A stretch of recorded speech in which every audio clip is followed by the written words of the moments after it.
What's up, guys? MrGimms back again, and today I want to talk about the recent dev Q&A that happened earlier on tonight.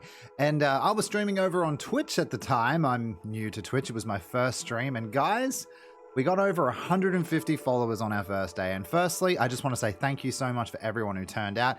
It was absolutely incredible. It was a great feeling, and I love all of you. Honestly, I just couldn't believe it. It was absolutely unbelievable. But we covered the Q&A live on stream at the end, and I must say it was pretty cool. There is a lot of good stuff in here. I've got my notes here, and there's a lot of just, you know, just the norm. What constitutes a win? This is a very controversial question, but It's a good question so far. All right. Is everybody ready? Because we're gonna answer. I'm gonna be straight with you. You guys get it. It was a good watch party. First of all, I want to talk about is what is a win to behavior and what's a win in their eyes now. Well, basically, they admitted to the code that was leaked that Scott Jund shared all over with that video he did. Yeah, kill's a win, and you know, surviving is a win for a survivor. That's pretty sad. And as Scott Jund does say, and he does have another video after the fact, he said that, you know, the system's no different. It just means that there's no alleviation now. When you, back in the day with the rank system, you would, you know, get to rank 1, dominate, and that would be that. And now you're just in the sweats constantly. Do you know what I mean? Like, you're just stuck in sweatiness. And I mean, they see it as a good change. I don't, but I guess each to their own on that one. So yeah, it was confirmed that a kill is a win. So if you get 4K as a killer, then you're going to get your max MMR out of that. It doesn't take into account anything else in that match, like how well you chased, how well you downed. It's just, you can just slug and down everyone in, well, you got to wait 10 minutes for the sweet spot of that bit of the code to take effect. But you can just essentially be an arsehole, slug everyone down and win. And you'll get, you know, quite a bit of a portion of MMR back. It's just really sad to hear that that's what they've come to. The system that they said that they didn't want to use, and the system that didn't reflect the match at all. Because again, I go back to the same example I always give. You're a survivor. You survive the entire match, looping the killer, doing really well. You get downed, hooked, killed, done. So you don't pip. You don't move on. You don't rank up. You don't get MMR. I think that's really unfortunate.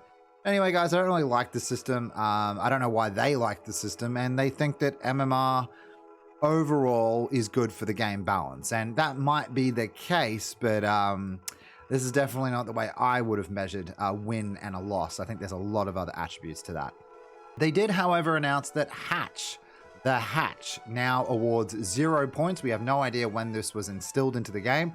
I would say probably recently, but basically now, if you're just going to hide in a locker all game, keep coming out so you don't get crows, you have a key, wait for everyone else to die, and then escape to the hatch. I mean, that's the definition of a boosted survivor.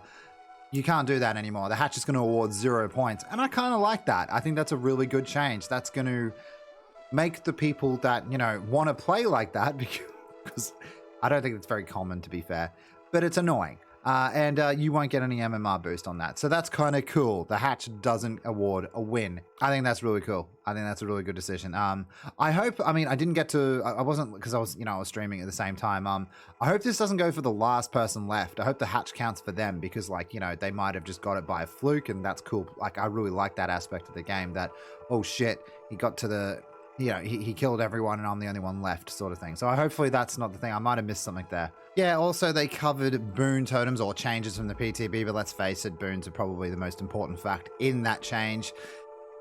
Changes from the PTB. Boon effects no longer stack. So that's pretty cool. You can't run 2 boons and then, you know, double effect onto that totem. Great, good change. Blessing a hex now takes 24 seconds. So to replace a hex with a boon, it takes longer. Okay. Boon radius reduced to 24 meters. Yeah, that was like 34 meters or something like that. I could be wrong about that. So great, they're all nerfs. However, there's no mention of them being able to use it constantly. So, I mean, it's still going to be absolutely broken, in my opinion. I don't understand why they think this is a good idea. I don't understand how much... They don't realize how much this is going to change the game. But I guess we'll find out in live testing on October 19th. But yeah, pretty big stuff. Hex Blood Favor now activates on damaged states. So yeah, you actually have to damage the person now, which is really good. Like Trickster, you could just like unlimited knife. It's kind of funny. And hexplot failure is now based on the survivor's position. So yeah, I'm not so sure about that one, but I guess we'll see. Yeah, they touched on the beginning game collapse that they talked about many, many moons ago, and how it was an idea that we were exploring and an idea that they wanted to bring into the game at the time. And yeah, I can completely understand that they change, ideas change, people change, the game changes, and I do think it would be entirely too hard for new survivors coming into the game to figure out the early game collapse. I figure a lot of them would go down just in that first initial part of the game because the killer is strong, you know what I mean, even for new players. However, it really was a way to alleviate killers on the high end, and it really would have helped us. And now it sort of seems like we've abandoned another idea that could make the health of the game better for killer. And they said this is not coming in. They just flat out said it's not happening. It's an idea we thought of, and we're not going through with it. So you know, it's kind of sad to see that just go so quickly. But at least they're telling us. So transparency so far on this was pretty good. I appreciate it. Yeah, this one was interesting. They have no plans to change visible MMR or skill-based matchmaking score. And the reasons why, and I want to share it here. Are there any plans to show us what our skill-based matchmaking ratings are? Oh yeah, that's a great question. I see that one a lot. Honestly, we have no plans right now to show or expose your MMR or the exact rating, what you have. The main concern about that is toxicity and elitism. Fuck off. You want it to be competitive, but you don't. They have various numerical representations. You can't have your cake and eat it too, company. It can get pretty gnarly between players. You know, I don't want to hear what you have to say. Your number is lower than my number. So yeah, we think it would generate very, very soft company, by the way. Minded players and the less competitively minded players.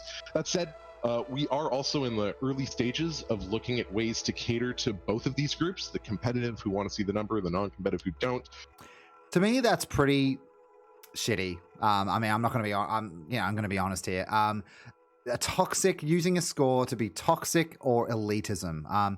I've been playing video games for many years now. I've been playing ever since WoW. I've been playing ever since Dota. Yeah, I've played a lot of MMR games or things with a ranking or a status or whatever. And yes, I get it. People can use it to flex, like, oh, well, I'm 4K MMR and you're not. You know, but isn't that just like being competitive? Like, you want this game to be a competitive game, but you don't want to show a score because it's going to, you know, promote elitism and toxic. I mean, the old adage is get good. Do you know what I mean? Like, can we just not, you know, some people are just going to be better than others, and anyone with half a brain will realize that. I think it's a really silly decision to let this sit just for the fact that you don't want to promote toxicity when, let's face it, every community is toxic anyway in its own way. DBD can be especially toxic in a lot of ways at times, but to me, it's not a good enough reason to not show a score. If there was a way you could see privately what your score is, even though at the end of the day, that wouldn't mean anything anyway, because you wouldn't be able to compare it to anything. But I don't know, it's just a little bit, it's another like missed chunk out of something I would have really liked, because I do like competitive games. So, you know, it's a shame ultimately. Yeah, they said, they said no plans for keyboard and mouse support for console. Like, the sooner we roll that shit out for console, I think the better.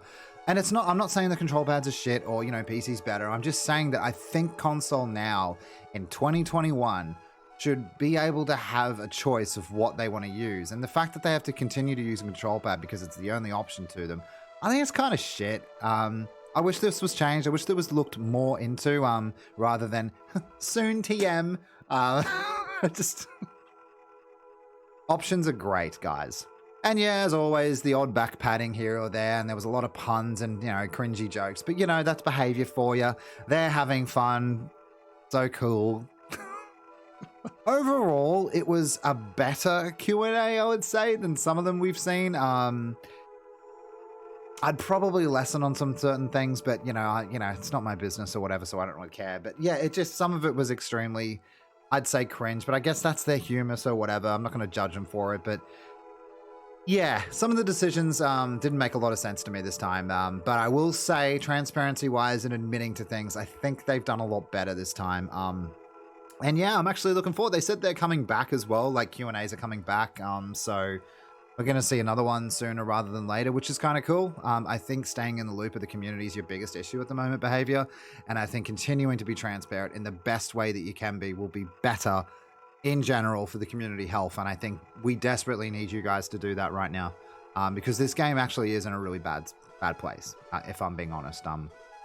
We'll see how it goes. Anyway, guys, don't forget to like, share, and subscribe to this video if you did enjoy and you want to see more.